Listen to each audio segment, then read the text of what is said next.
nature. With over 4 decades of changing lives,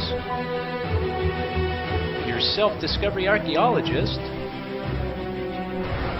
get ready to be the best of you with your host, Beverly Zeimet. Hello and welcome to the Beverly Zeimet Show, where being the best you can be is just getting easier. My guest today is Alex Agresta, and she's calling from Denver, Colorado, right? Welcome, welcome.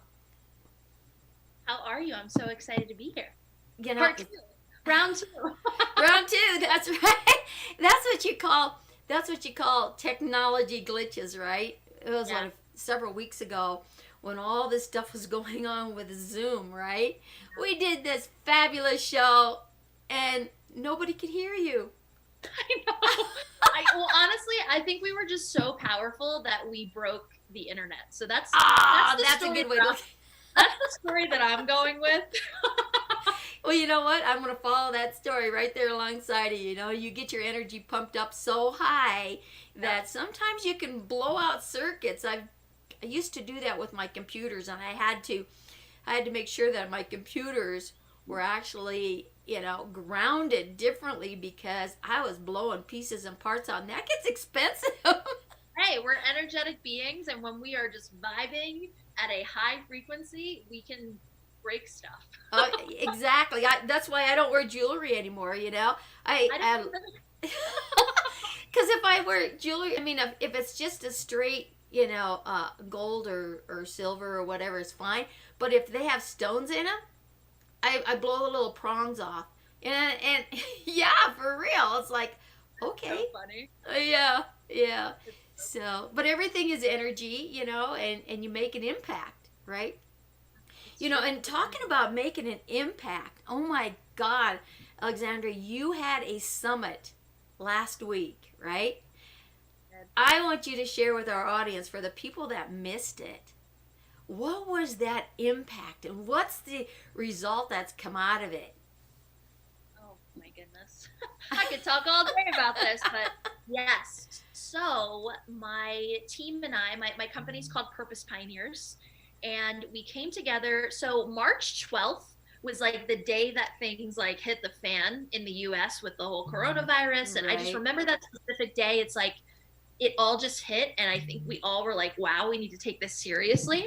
And that was the day that I panicked a bit. I had all these plans to do live events and to get out from behind the screen. I had this whole plan for the rest of 2020, and that just came to a halt. And we came together as a team, and we're like, what can we do right now to lead our people, to rise during this time, to find opportunity in the chaos? And all of that language just kept coming out, like finding opportunity, finding possibility, being the message you want to hear during this time, leading our pack, birthing a movement. So we came together. We're like, well, we were going to do a live event, so let's just do it virtually. So the Thought Leadership Virtual Summit was birthed, and it was incredible. We brought together thought leaders, speakers, authors, entrepreneurs from quite literally all over the world, like all over the world. It was phenomenal. And we came together. We had 5 speakers each day, and then the last day was for me. I threw down a whole day. I was like, I need a whole day, so give me a whole day. There you go. Yeah, we had 20 speakers, again, from all over the world that came and spoke, man, directly from their heart. They showed up, they played full out, and it was all about how to turn your business into a movement during a time of crisis and how to find opportunity in chaos. And oh my God, it was so impactful. I'm still getting messages from lives that this changed and how it brought people together and brought them clarity during this time. I was telling Beverly, like, this week is the aftermath. Like, I'm still buzzing. Right. I'm still talking to people about it.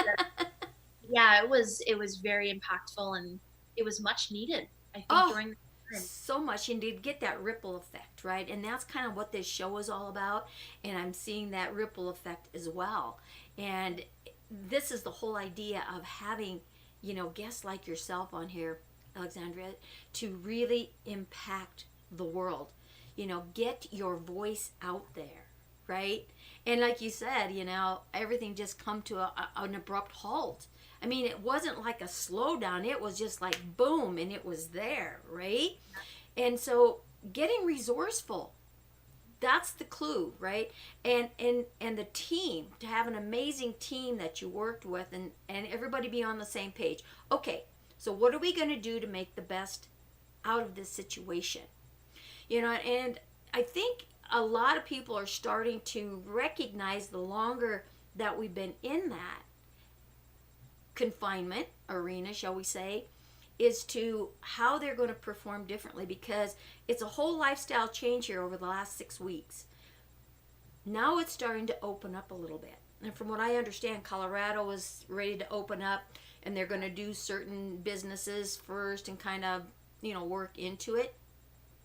How are we going to respond coming out of this differently than when we came into it? Because we are not the same people coming out of it. The world is not the same coming out of it. What's going to happen? Where is this shift?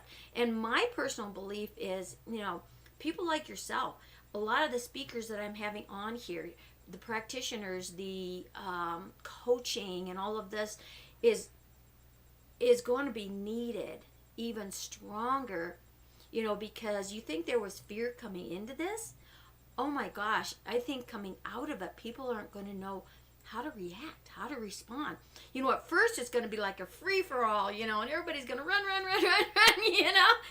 It's almost like running into an event where you're going to see the president, or where you're going to see Tony Robbins or somebody like this, right? Poof, and then all of a sudden now you're back out of it. What kind of normality is going to happen?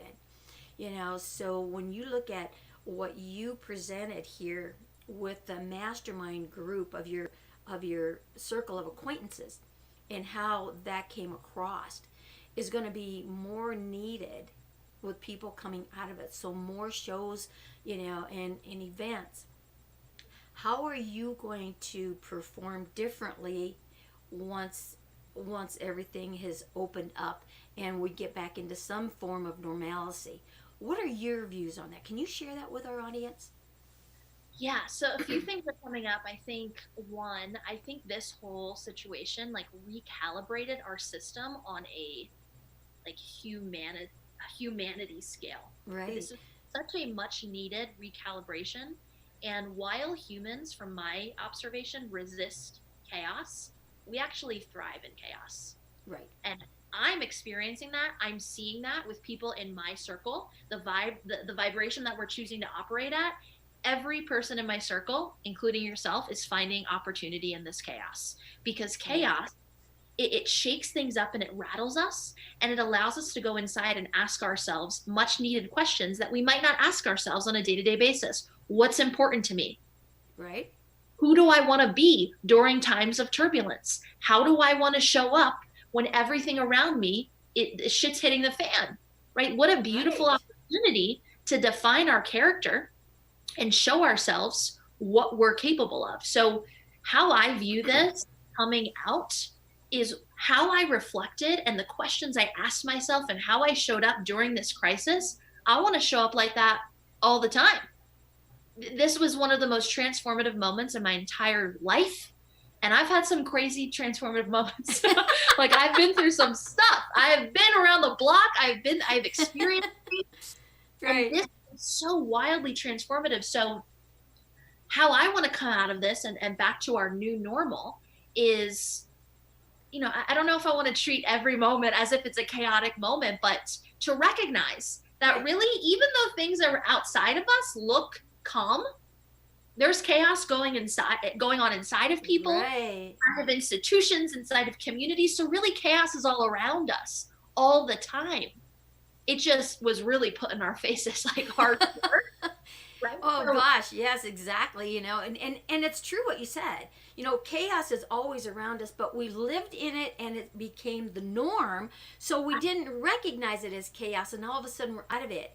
And it has been an opportunity for us to revamp. And you made a point here as to coming out of this differently than who I was coming into it. It's given us an opportunity to maybe not be quite the facade that we thought everybody wanted us to be, but now to start to recognize the true essence of who we are and be able to walk out there in the real world and say, hey, this is me. This is the real me. Wake up, universe, because I am coming out, right?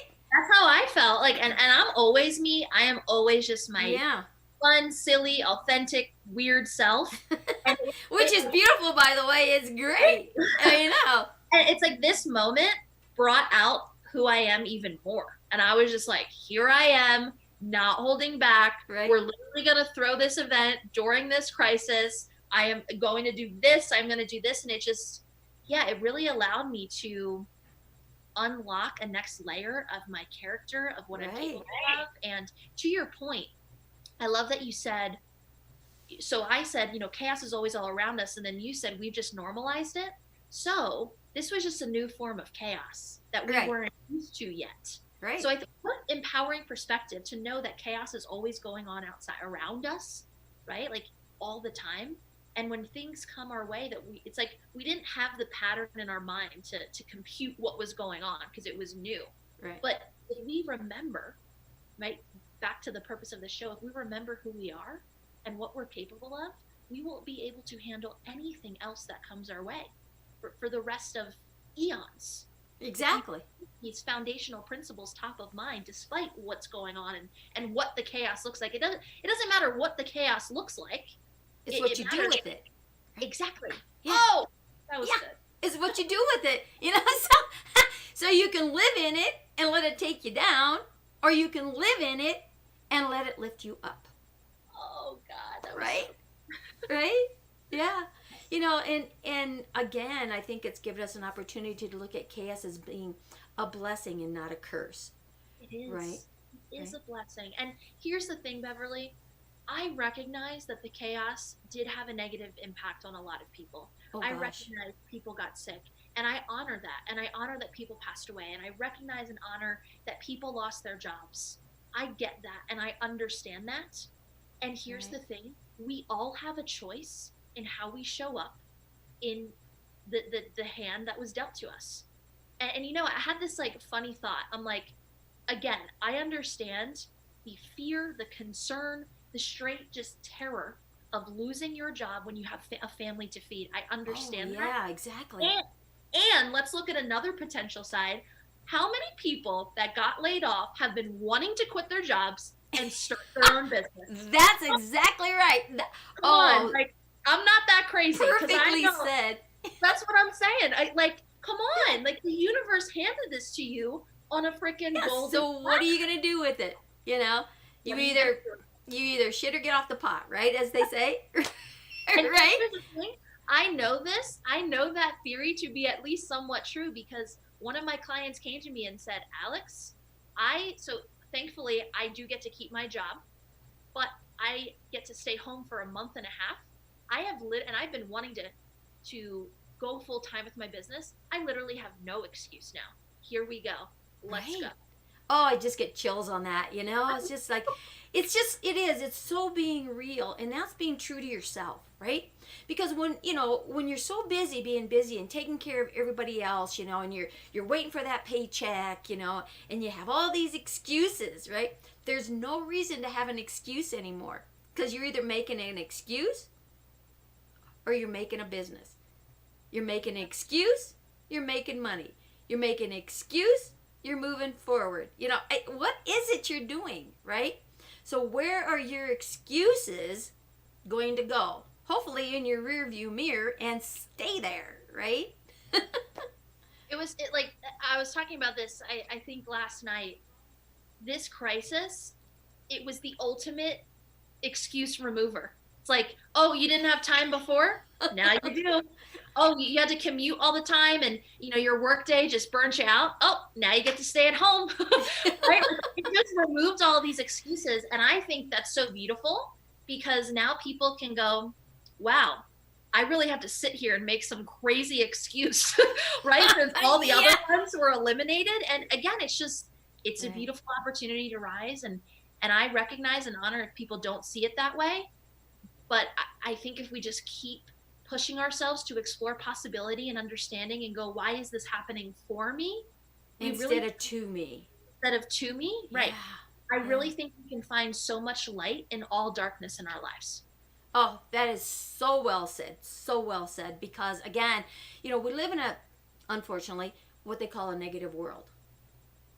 And that's a programming as well. That's a programming. Yeah. So, but you have a choice. You have a choice as what side of the fence do you want to be on, right? Nobody can tell you what side of the fence that you want to be on, but you can't be on both sides at the same time. Pick your poison, as they say, right? Yeah. You have that choice, and then stay with it. Sometimes we have buyer's remorse when we make a choice of change, right? And it's like, well, wait a minute. Are you going to take the courage and move beyond that and let that fear move you in an upward direction? Or are you going to flip it and let that fear bury you? You've been on the buried end. I think we've all been there before, right? Where we've been buried and it's like, I want out, I want out, I want out. Well, this whole crisis gave you the opportunity to get out of your own way. Because all you had was you for 6 weeks. Now, who is the you you're going to expose to the world?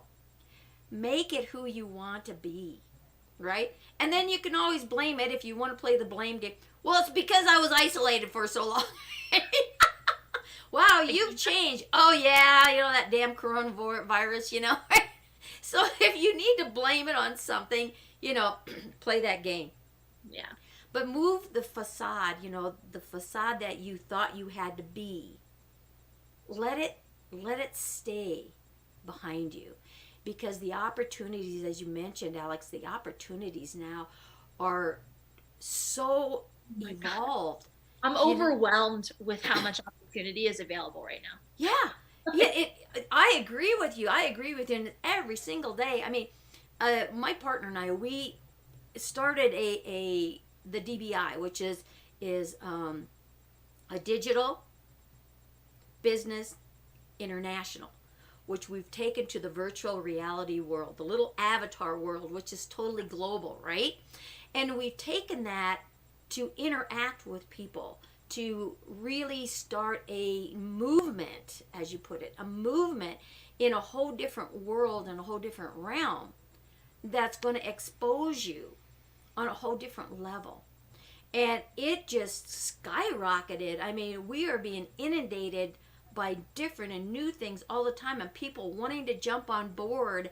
And so, again, the doors that are opening are crazy. So the opportunity that we have in front of us right now, I think, is going to move us out of that industrial age that we have to share time for dollars, now to get back into what this country was built on, which is entrepreneurship. Right? Got that right, sister. We all have the entrepreneurial spirit in us. Now, I'm not saying you have to run a business. I'm not saying you have to go that route because it's freaking hard. It's worth it, but it's hard. But the thing is, you can even work for another company and still have the entrepreneurial spirit. Right. That's how strong and vibrant it is. And another thing that came to mind on our topic of there's so much opportunity and possibility right now. The economy, although it felt like it stopped for a moment in time, it just shifted. Right? Money is simply energy, and energy cannot be created nor destroyed, meaning it's always flowing. Money is always flowing, even in the 08 crash. So I experienced that as a kid of a parent that experienced it, right? So my dad through that, and I experienced the repercussions of it. And while that felt more extreme, of the economy literally just stopped overnight, right? Money was still flowing. Huge companies, Airbnb, Uber, were birthed in 2008. Yes. So for those that are like, Alex, I want to believe you. I know that there is possibility, but how can it find me? It's going deep within these principles of the universe, of energy, and recognizing that the money never stopped flowing. It just changed form. That's right. It just went in a different direction, went down a different hill, whatever it is. Exactly. Yeah. Yeah, and I mean, you look what's going on here in the last 6 weeks. I mean, you look at because it's global now. It's not just it didn't just hit the North American continent. This is hit globally, right? And so the world is resetting itself on so many different levels, and this is where the level that you got to recognize is where you did your reset. And again, it's the energy flow in, flow out, flow in, flow out, flow in, flow out. And if you want to recognize how the money flows really fast, is in network marketing, which is entrepreneurship, right? If you put aside product and you look at the money behind the system, right? If everybody throws $100 in every month, the money just keeps on growing and going and growing and going, right? But what happens? Those little fear things pick up. Something gets in the way. Oh, God, I don't have the $100 to put into it and whatever. Look at it as an investment. Every opportunity and every move that you make is an investment in who? Yourself. Right? Beverly, we're not taught this growing up. This is the issue. We like, and this, don't even get me started on this. I want to create a whole school system. Like, I am creating a school, like it's happening, but we're taught that money is this thing outside of us. It's separate from us. Right. It's bad. It holds us back. When really, we all could instantly manifest whatever dollar amount we want. Exactly. Going back to the energetic beliefs and how we see money. So for me, like, I believe money is a tool. It's a tool to feed ourselves, our family, to go on vacations that we want to go on, to experience things, right? Money is actually really beautiful, and money loves us. Money loves us. It does not hate us. No. And I know that might be tough for someone to hear that is experiencing financial hardship, but I've been there. I've experienced financial hardship to the lowest of the low. I adopted generational freaking money trauma from my parents, from my grandparents. I just adopted all of it, and I recognized I could rewrite the beliefs. Exactly. I don't like that belief. And just because my dad did it that way, doesn't mean I need to do it that way. That's right. So I completely stripped myself. I took a shower, and I came out a fresh new person with all of these beliefs. And now I tell myself money loves me. I'm a magnet for money, and money is a tool to do things I love, to impact people, to change the world. And now I can't even remember the last time I experienced a financial hardship. And it's great that you said that. Money loves you, and it's also loving money. It's okay to respect it, right? Exactly. Yes. Right? It's a reward. I mean, you're going out there and you're doing all these great things. You're serving others, you're serving yourself first. Because how you serve yourself is how you serve the world, right? Exactly. And if you don't serve yourself very well, you're not going to serve the world very well. So your reward for service, if it's small to yourself, the reward is going to be small. So when you serve yourself in fulfillment, you serve the world in fulfillment, then your energy and reward is going to be totally fulfilled. The only limitation is between this 6 inches. Right. I like that.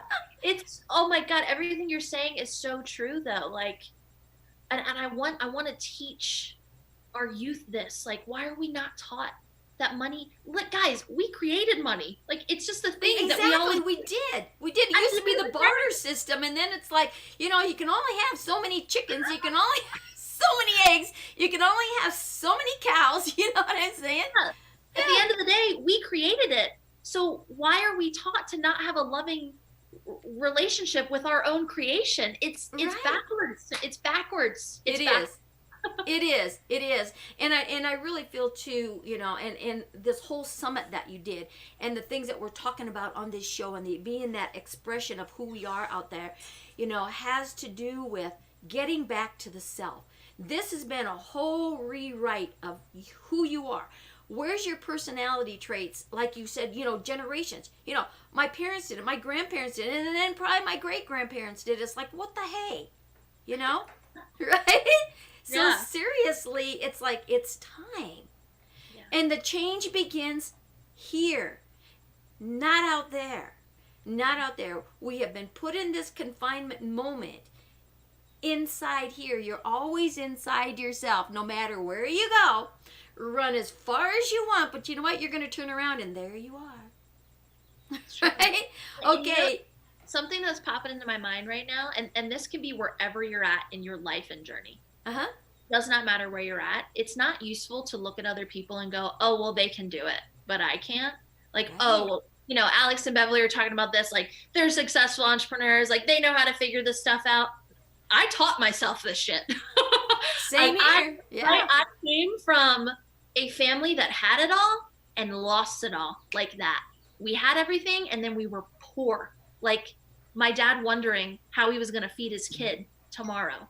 Right? So, I mean, when we compare our stories and our journeys to other people, that's the thief of joy. It's the thief of success. Because if I can do it, if Beverly can do it, if that homeless man who's now a multimillionaire can do it, if the person who was in an awful abusive relationship is now in a beautiful, loving relationship following her dreams, like we all have our pain, we all have our stories. Right. And the moment that we go, they can do it, I can't, is the moment we relinquish all of our power. Because if I can do it, you can do it, they can do it, they can do it, that means we can all do it. Right. We all have the same DNA, right? We have resourcefulness built. I talked about this on our last episode. We have resourcefulness built into us. Right. We have creativity built into us. We have purpose built into us. So if we all have the same makeup, that means we all can do it. It comes down to choice. That's exactly. You know, so where's your choice? Where's your belief in yourself? Where's your confidence? You know, we work on two things. We have love and we have fear. So we have a negative charge and we have a positive charge. So when you take a magnet and you put them together, right, they'll either resist or they'll snap together. So when the polarities snap together, is the charge of the positive on the bottom or is the charge of the negative on the bottom? Mm-hmm. Because a negative charge will drive a positive force. You know, so when you look at the feminine and the masculine side, the female is the left side, which is the negative charge. We're not talking about good or bad here. We're talking about charges, okay? Yeah. And then the masculine is the positive, or the right side, which is that positive charge. Behind every powerful, successful man lies what? Powerful woman. There you go. So you think that negative charge is like not a good thing? I'm here to tell you. The negative charge is where the power lies. The positive charge is where the strength lies. And you need both power and strength. So when you can take that negative charge, put it on a positive result that you're looking for, a positive vision, a clear positive direction, that negative force, that negative charge is going to drive it to the destiny and the outcome that your vision is. If you allow that fear to jump on top of your dream, your vision, Absolutely. It's going to drive it south, right? And it's not going to be what you want. You need to flip that and put that fear and let that fear drive. Let that fear overcome. Let that fear drive your courage. Let that fear drive your confidence. Let that fear drive who you are. Yeah. At the end of the day, what do we have to lose? Nothing. Nothing. We have literally nothing to lose. Why? Because we created all of it. That's right. And it's all an illusion out here. It goes back to that mind over matter thing, right? I knew we were going to get super metaphysical. Another thing I want to share why I love what you're saying is, so I like to operate from the laws of the universe. Like that's what I believe in.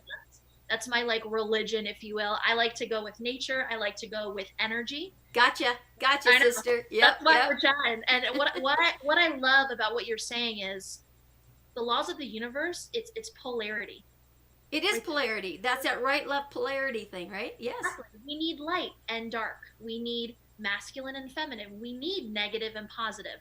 And that, and I believe we need that because humans need to experience contrast, right? I need to see different things. I need to experience pain so I can know what purpose means to me. I need to experience different things to go, I don't like that, but I like this. So polarity is literally a key element of free will. We need it. Imagine if we had no contrast, everything was just one thing. We'd all be so dull and not vibrant because we wouldn't know what we like or don't like. We wouldn't know. You talk about the ultimate boring, right? Right. We wouldn't know pain. We wouldn't know anything. It would just be one very flat note. So this idea of like, well, let's eliminate all pain. Let's eliminate all evil. Let's eliminate, and just have good. That wouldn't create the vibrancy and the eclecticness and the beauty of life. Right. We need all of it. Guys, we're all going to die. You can't escape death. That's the only one thing that you can't. This physical body is going to like one day disintegrate, right. But your spirit is still there. What is your spirit that drives you on this planet of your creation? When you talk about that mind over matter thing, right? Because it's your mind that creates what? The thought processing that you put into this 6 inches up here, that's going to move through all of your cell memory. It's going to create your actions, your reactions, and it's being aware of what your action and reaction is. If you don't like a reaction, well, what are you going to do? Change it. If somebody doesn't like your reaction, it's their problem, not yours. It's very simple in our world. You and I are so funny. It's like, we're like, the other way doesn't make sense in our mind. Somebody says something, about, well, this is out there and that's out there, how do you stay positive and how do you say this and just say, well, because I have no other option. That's how I feel. There's no other option. Alex, how do you stay positive? How are you so optimistic? I'm like, well, what's my other option? The ladder of being negative and pessimistic? No, that doesn't even make sense in my mind. No. Do I want pain? Oh, you know what? I think I like this joy thing a lot better than I like the pain. So having pain is not an option for me. Getting sick is not an option for me. I agree. Yeah. And here's what's cool, Beverly. I feel like when we choose to operate at that optimistic frequency of joy, of light and love, of purpose, we can experience pain in a beautiful way. Right. Like when we're in the pessimistic negative frequency, when pain comes, it's awful and it's really hard to work through. Right. But for me, like, even though I am so happy and joyous and fulfilled and fulfilling my purpose, I still experience pain. Like I do. I had a very painful experience about 8 months ago in a relationship. It was a business relationship. And it was awful. I felt terrible for days. I was crying. I was reflecting. So I share that with you as just a simple example of, even in your purpose, you will experience pain. But my point is, it will be beautiful. And you will know how to rewire your brain to go, this is teaching me something. There's something that's going to come out of this. This might be a pivotal point, right? Like I retrain. Purpose will retrain your brain to look at pain as a blessing. Exactly. Take the wisdom out of that pain situation, right? So if something goes south on you, there's a reason for that because it's part of your growth. Exactly. Right? And so when your pendulum swings way over here and it swings way over here, so you can have, way over here on the positive side and way over here on the negative side. Too much of a good thing necessarily isn't a good thing anymore. It's all about bringing it down here into center, right? To where you have harmony. Yep. Right? Harmony. And that's the key. So when you're walking down this path of harmony, when the extreme comes, experience it, take the wisdom from it, and bring it back into the path of harmony. And that's how you continue to grow and grow and grow, right? Purpose and pain can live in harmony. Yes.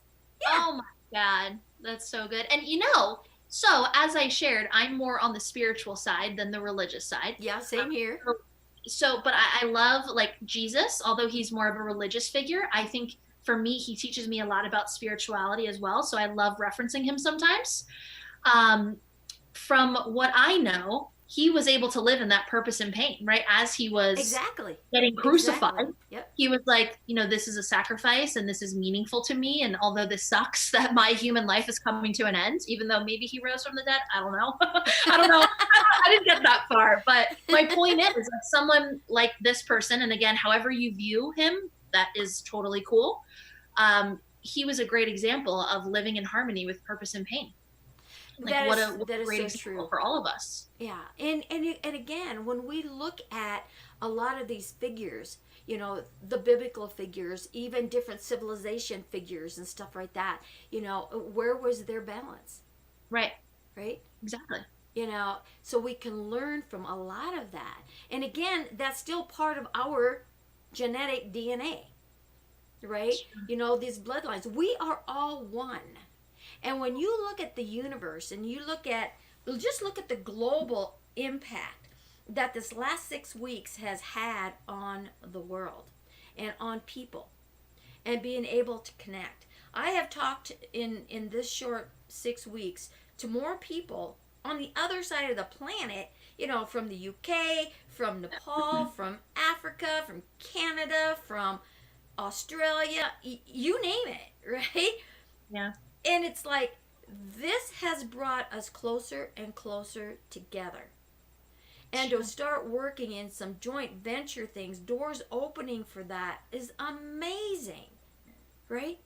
And you just experienced a virtual summit where you just, as you mentioned, brought people from all over into an arena to be an expression of what can we do to gain coming out of this that we didn't have coming into it, right? So good. Don't mind me. I'm taking notes right now. We always say such awesome stuff. I had a pre-record this morning from a gal, and she is blind, literally. She's. But hold on, is it Miss Amber? Yes, she's one of my clients. Oh my gosh, what a beautiful person. Amber was just like such an honor to listen to her talk about how this blindness has helped her see more than anything. And when you can come from a space of that, how many of us are blind, and you've heard me talk about this before, and I've talked with different other people on the show about being aware of what's right here in front of who you are and what you are. Now here you have someone who is clinically blind, but sees more clear than anybody I have ever spoken to. And she talks about that clarity and working with her clients in that clarity, right? And it's that vision. It's that vision to really get clear on your vision. So what has blinded you? So now you've had 6 weeks to be able to take off the blinders and really be aware of what is around you that you've missed out on because you were so busy being busy and all that activity going on in the world that you had excuses for, and it went to a dead stop, right? And that stoplight was red for 6 weeks. Now it's starting to turn green in different avenues. Where is your stoplight turning green for you, right? I love that. It's like we have our 5 senses, but we don't use them to their Exactly. It's like, right, we can see yet we're blind. We can hear yet we don't listen. We can speak yet we don't speak our truth. Right? Like, and what I love about Amber is, since she has physically lost one of those senses, how she perceives the world is from a different lens, right? And it's like when something gets taken away from us, then we're like, oh, now, right? Like I think about a little kid. It's like you take something away from them and it's like they want that thing more than ever. Right? So don't let something have to be taken away from you for you to get curious. And to recognize that it's actually there. Right. Like I am I've always been fascinated with humans. I am fascinated with humans, the human makeup, like eyes and ears and touch and language. It's fascinating. Right. You have a 1 in 1 trillion chance of freaking being born into a human body. Use it. Stop letting it lay dormant. Speak your damn truth. Right. Stop. And then when you speak your truth, stop speaking for a moment and listen. Yeah, that's right. Listen to the words that come out. This is what I tell all my clients, right? It's like this 6 inches up here in your thought processing is what really messes you up. You want to have the best laugh of your life? Start talking your thoughts out loud to yourself, but listen to the words that are actually being spoken by this thought processing. Oh my gosh, it is such an awakening, and again, it's that listening. Maybe you say you hear, but how many times are you in a conversation where someone is speaking and all of a sudden your thoughts are racing ahead thinking you know what they're going to say, and so then you pop in not hearing the whole thing because you haven't listened, thinking you already know what they're going to say, right? Yeah. And I've had people do that to me this time. Oh, yeah, you're right about this and that. And I'm like, I wasn't going there. This is so funny. This just happened with my boyfriend yesterday. I said something. He said something back. And I was like, you just chose what you wanted to hear. You didn't actually hear me. And he was like, you're actually right. I didn't hear you. Right. I was just thinking about what I wanted to say next. I was like, it's okay. Let's check back in when you actually want to hear me. He's like, okay. Took a second. He's like, all right, say it again. And that is so true in any kind of conversation. So when you're to be present in a conversation, I want to go back, oh gosh, probably about 25 years. And I'm talking to my little sister, and she just got out of school, college and whatever, and she's going into some training. She wanted to be a social worker. So she's telling me this story because they had to work with, kids, right? And so she was telling me about this girl who was 16 that was telling her life story, about, why she did what she did and how she's, in detention and blah, blah, blah, blah, blah, right? And so after she shares this with me, I ask her this question. So whose story were you hearing? Hers or yours? Oh! Oh my gosh. She was like, oh, whoa. Right? Yeah. Because we all have some of those same experiences when you start the feeling thing. Right? Now we are in our own emotion and not really paying attention across the way. So why did this little girl open up to you in the manner in which she did? Because she knew she could tap into your emotions and you would feel sorry for her and be on her side. Her side.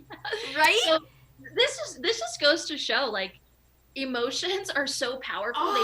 They can be used as a force for positive or a force for manipulation, right? Like, yeah. And it is so powerful to see the range of, we are such emotional beings. Mm-hmm. And I'm not saying that means you like cry every other day. I'm not saying that. We have emotions that go on in our body, whether we express them fully or not. Right. And they really can shape, they do shape our entire reality. And, a big shift for me as I'm hearing this, like what you said, like, did you hear your story or her story? We think we are the center of our own universe. We are that. Yeah, here I am. I'm right in the center of my universe here. Exactly. Right. We think the world revolves around us. And here's the thing. Look at that. I know. Beverly is a live example right now. And here's the thing. Instead of shaming that, let's accept that. Right. That's honor that. It's honor that. Right. Because we are important, infinite beings in my perspective. Now, here's the second layer. For me, the shift that I made is, yes, I am the center of my own universe and I am important. And I recognize I am a small little speck in the grand scheme of this beautiful collective. So I like to operate in that sweet spot of me and my world and also this collective that we are in. And this is when things come forth like connection and collaboration, right? Like when I recognize that at the end of the day, we're all pretty damn similar. At the end of the day, we are so similar, it's almost scary, right? It's so funny. Yeah. So as you talk about that little speck, right? When you look at the universe and you look at all the stars out there, pick one of those stars as being you. How does that star show up with all the other stars? They all shine. How bright are you going to shine in your universe, right? And then how are you going to shine when you're out there in the universe with everyone else? That's being true to yourself. That's being who you are, speaking your truth, right? Walking your talk, experiencing the world as it was meant to be experienced, right? I'm taking more notes. I was just typing. It's like there's more than enough stars in the galaxy, and each human is a star, so we can all shine. That's right. That's why comparison, it never made logical sense to me, because I'm like, we live in an abundant, ever expansive, infinite universe, meaning we were all literally birthed and put here for a reason, and we all can shine. There's more than enough space. Oh my gosh. Yeah. Enough space for all of us to shine in our own way and shine like blindingly bright. Right. It's, again, I think it really goes back to education. We're not taught these things growing up. Exactly.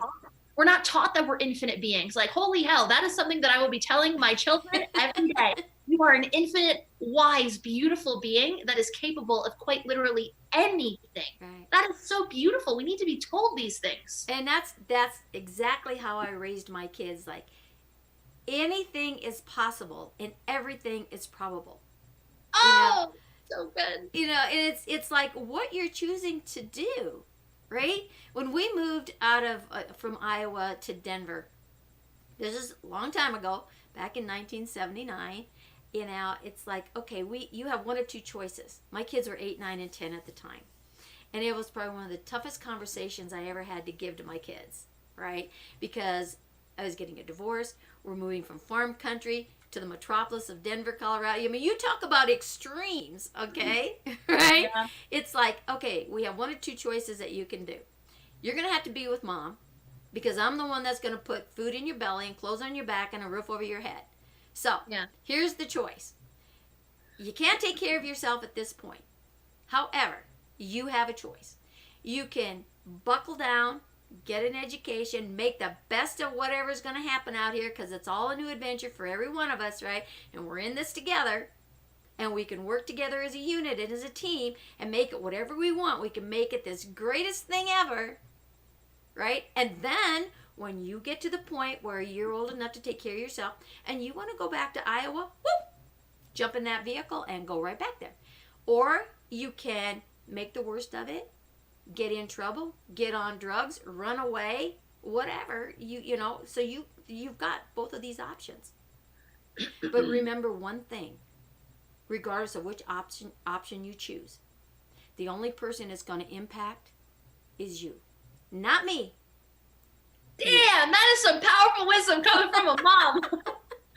That is like ultimate surrender. Thank God they all take the first option, you know, and you're like, whoa. Well, then, you know why? Why I believe they chose option number one? Because you gave them space to choose. Yeah. I think humans, they just need the space held for them to know that they have a choice. And they're not going to be judged by other choices. But again, those choices really only impact you. We talk about emotions. Let's talk about negative emotions for a second, right? And how it impacts your body. If you hold anger, and this was my biggest obstacle, I had so much anger and hate in me, oh my God, until I totally imploded in 1974. That started my journey because I was on that edge of suicide because I was so full of anger and hate and blame, right? Yeah. That I had to just release it. And when I let it go and I heard what I was saying, my aha moments came one after another, one after another, one after another. I am in charge of my life. I will make my own choices, right? And I did. But I'll tell you, it was blood, sweat, and tears, you know, getting that all put together. But again, at the same time, where does anger store? It stores in your liver.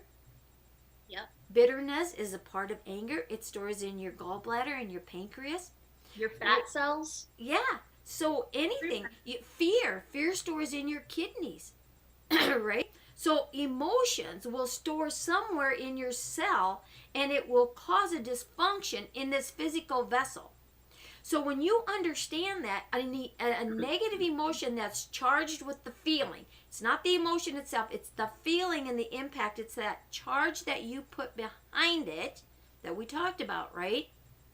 Is what is going to create this physical vessel from functioning and optioning, running at optimal, force.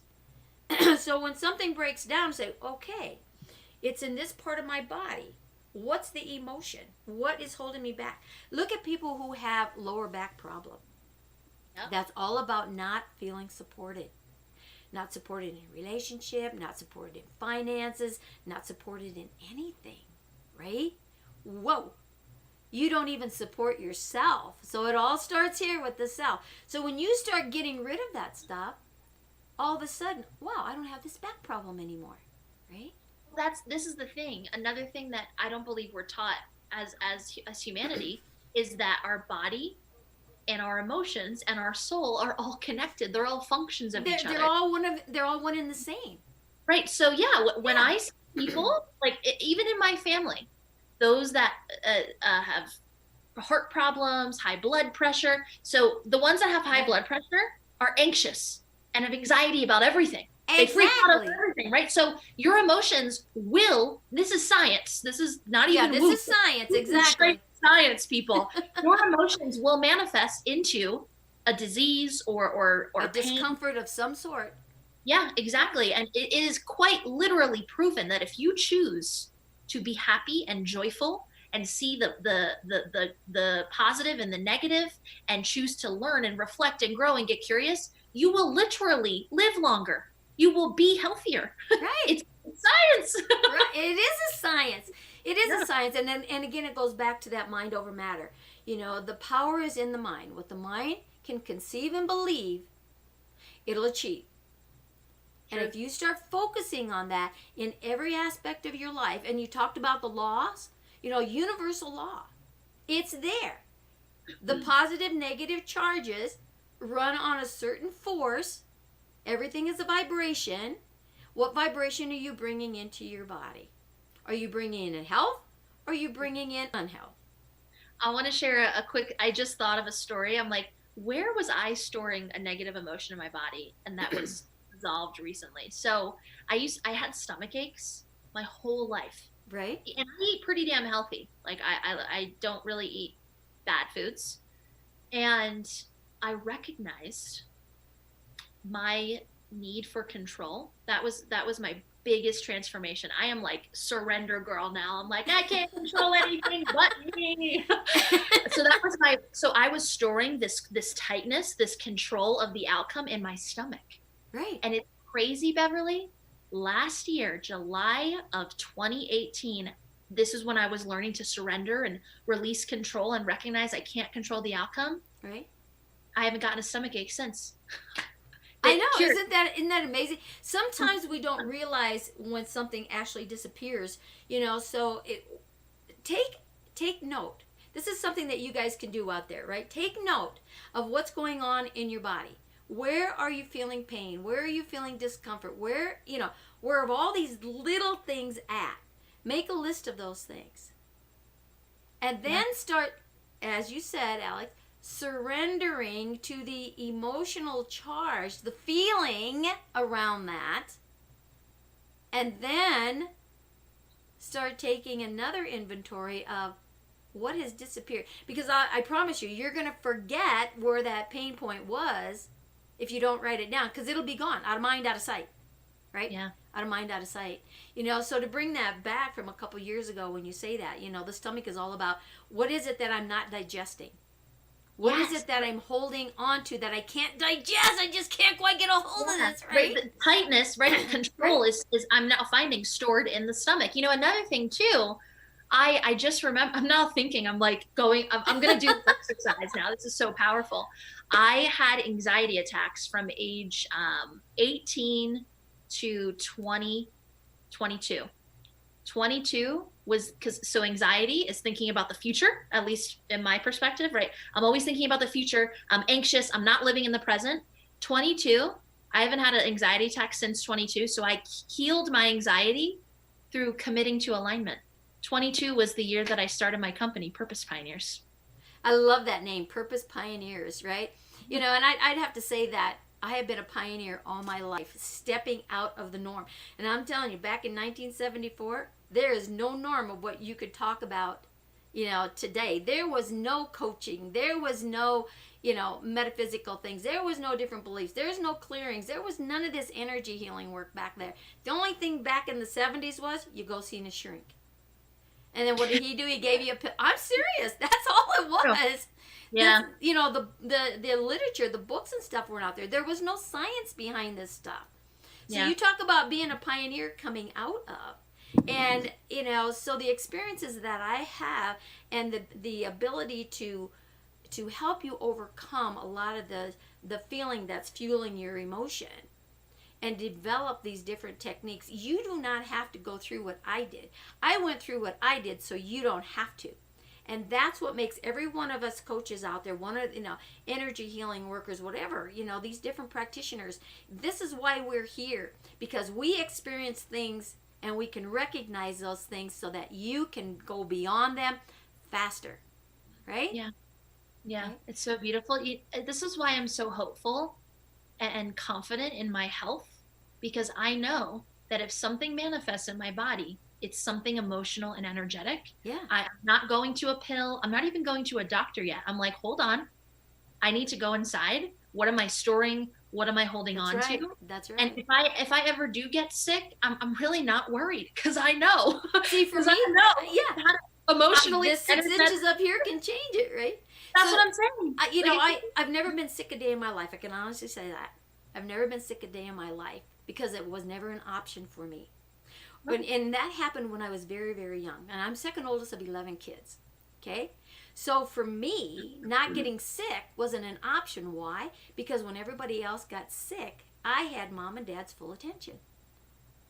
Oh, yeah, I was a little instigator, right? So there was a benefit for you. It was, you know, sometimes I look back and I'm thinking, because knowing now how you create things in your mind with your thoughts and stuff, is that did I actually make all my brothers and sisters sick so that I could have the attention that I wanted?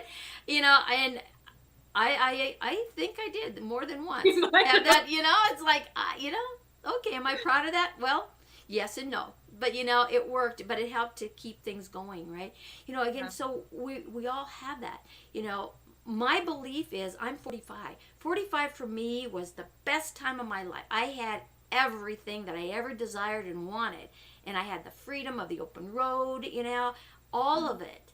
And so for me, you know, my biological birth year says that I'm 70, and it's like, yeah, okay, it's a number, but I'm 45, right? And I live it. Number. And that's my belief system. So again, what do you believe, and what are you going to vibrate at? Find something that you vibrate at that makes you feel whole, that makes you feel good, that makes you feel joyful. Find that and then live it. Right? Amen. Oh my gosh, Alex, we could just go on for hours and hours and hours and days, right? You know, we get so spiritual and metaphysical. Like, oh my goodness, this is so fun. I have notes. I'm going to write a post about this. So thank you for holding this space of fun and possibility. Oh, you know what? We are going to be making waves together. Absolutely. You know it, sister. Yeah. I will be in Denver here, probably not too far in the future. So we are definitely going to get together and shake that world up, right? I'm ready to shake Denver like I've never shook it before. I'm so grounded in Denver. I'm staying here for another 2 years at least. So I'm here making ripples. So come hang with you, girl. Okay, well, those ripples are going to be, they're going to be tsunamis when we get together. Yes, I love it. The hell with the ripple thing. Tsunamis, sister. You got it. You got it. Alex, where can people find you if they want to reach out to you? Oh, yes. So I'm very active on Facebook. I actually have a group. It's called The Main Stage. It's all about becoming a thought leader and doing epic things like Beverly and I are doing, and speaking your truth to the world. So check that out. And then just head over to my page, Alexandria Agresta, and make sure you like and follow that. This way you can stay up to date with all the things that I'm talking about and doing. And then, of course, you can connect with me through Messenger, where we can just get into some amazing conversation. So you can find me all on the Facebook. And all you got to do is comment below, right? Exactly. And I will get it. Yeah, so stay tuned for the tsunami, because it's coming. It's coming. Oh, my gosh. Thank you so much for being here, Alexandra. I love talking to you all the time. And I so loved listening to your virtual retreat thing. It was just, yeah, it was amazing. It was amazing. Thank you. This was a blast. Round 2 was even better than round 1. That's right. You know, and that's making the best out of a situation that may have gone south. You know, for some of you that don't realize what happened here, a few weeks ago, we were on an interview doing a live, and what happened is Zoom went through all of its changes, and that was everybody was jumping on, and what happened was you could hear my voice, but we couldn't hear Alex, right? And it's like, what the heck? Where'd she go? Her mouth is going, but nothing's going out. It was funny because I had that happen to myself, where the person on the other side, my guest was, you know, you could hear them, but you couldn't hear me, and it's like, okay, it's called technology works, and sometimes it doesn't. So there was a reason why it didn't happen then, and it happened today. So again, what is that doing? It's being resourceful, understanding what you do in an event of technical glitches in life, right? Yep. In life. There's always going to be glitches. How do we show up? That, you know, oh, I got so many chills. It's so perfect. It is. How are you going to show up through that glitch? Are you going to let that glitch like stop you in your tracks? Yeah. Are you going to let that glitch get you resourceful on the spot and move through it? Yeah. Right? Right? So, okay, it's time to say, go out there and be that best you can be, because Alex and I are going to be the best we can be, right? Yeah. Woohoo! Thank you again so much for joining us, and this is a take, and we'll see all you on the next show, and don't forget to comment.